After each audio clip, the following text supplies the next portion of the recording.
Ayan, andito na tayo sa demo farm ng Sweet and Fit na ginagamit sa mga Glorious Blend. Tita Au, dito po sa stevia plants, ano po ba yung hina-harvest nyo? Harvest natin ay yung mga matured leaves sa bandang ilalim kasi mas matured siya, mas matamis.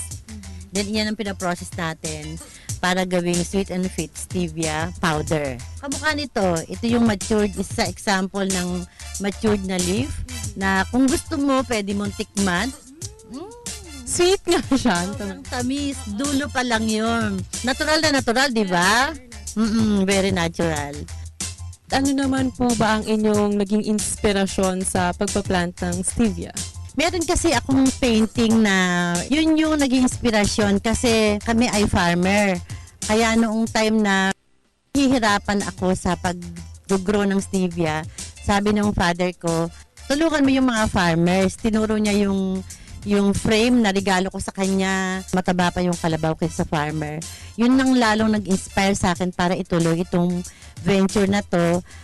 Ano naman po ba ang pinaka-love nyo sa organic farming? Yung makapagbigay tayo ng produkto sa mga tao na hindi ginamitan ng chemicals. Kahit diabetic ka, mai-enjoy mo pa rin yung mga sweets kasi ang Sweet and Fit stevia ay magagamit na sa lahat ng ginagamitan ng sugar. Yun ang itutuloy-tuloy natin. Makakasiguro tayo na healthy yung lupa, healthy yung tao na kakain ng products, at syempre magkakaroon tayo ng magandang development sa kalusugan ng mga Pilipino. Kita nyo ba tong hawak ko na cream puff? Ito ang gagawin natin gamit ang Sweet and Fit stevia. Ano-ano po bang ingredients ang gagamitin natin? Ang gagamitin nating sweetener is Sweet and Fit stevia, which is the healthy sweetener. Ang ingredient natin, butter and water. Pakukuluan ko lang yung water and butter. Pagsasamahin natin yung salt and flour. Okay. So nakikita natin, nagro-rolling boil na yung ating water and butter. So ilo-low heat ko lang siya. And then, saka ko ilalagay yung ating dry ingredient. Okay.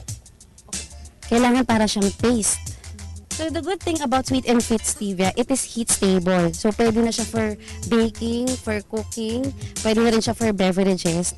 And, since it's heat stable, mareretain niya yung level of sweetness na gusto mo once it's baked or cooked. Chef Carol, turuan nyo naman po ako kung paano mag-pipe. Okay. So, pag magpapipe tayo ng cream puff, make sure merong spaces. Galing! So, kamusta po ang feeling? Masarap.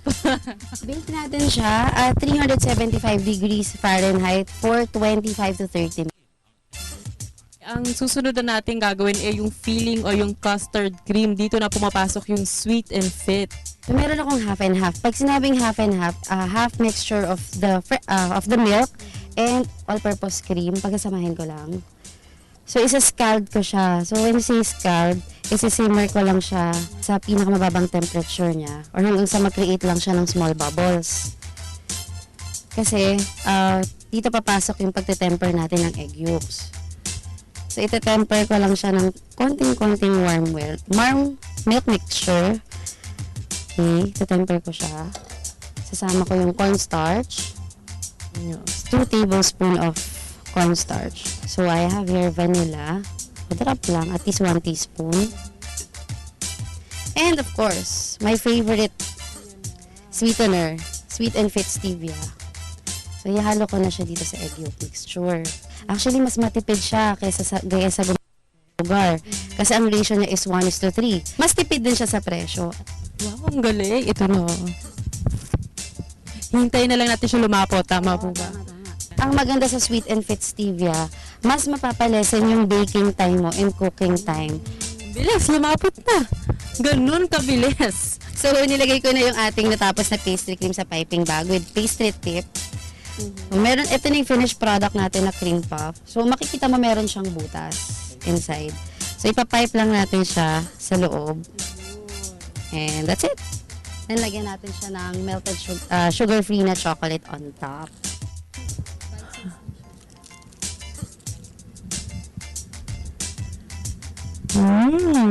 Malambot, tapos hindi siya ganun katamis. Ito yung gusto ko sa cream puff, yung hindi masyadong sweet and at the same time, di ba syempre, dapat yung creaminess nung kanyang feeling, ganun pa rin. Yun ang gusto ko. And yung worry ko, baka mag-iba yung lasa niya kasi nga ibang sweetener yung ginamit. Pero walang trace ng, yung parang feeling nyo, nagda-diet kayo, deprived kayo sa sweetness or anything, wala.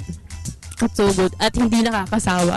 So sa mga hindi nakakaalam, si Miss Caroline ay ang in-house chef ng Glorious Blend or ng Sweet and Fit. Parang gusto namin mag-order sa inyo ng itong very healthy na cream puffs. Paano ka po namin makakontak?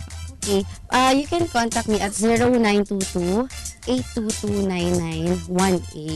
Or pwede niyo pong kontakin ang number namin sa Glorious Industrial at 3600-900.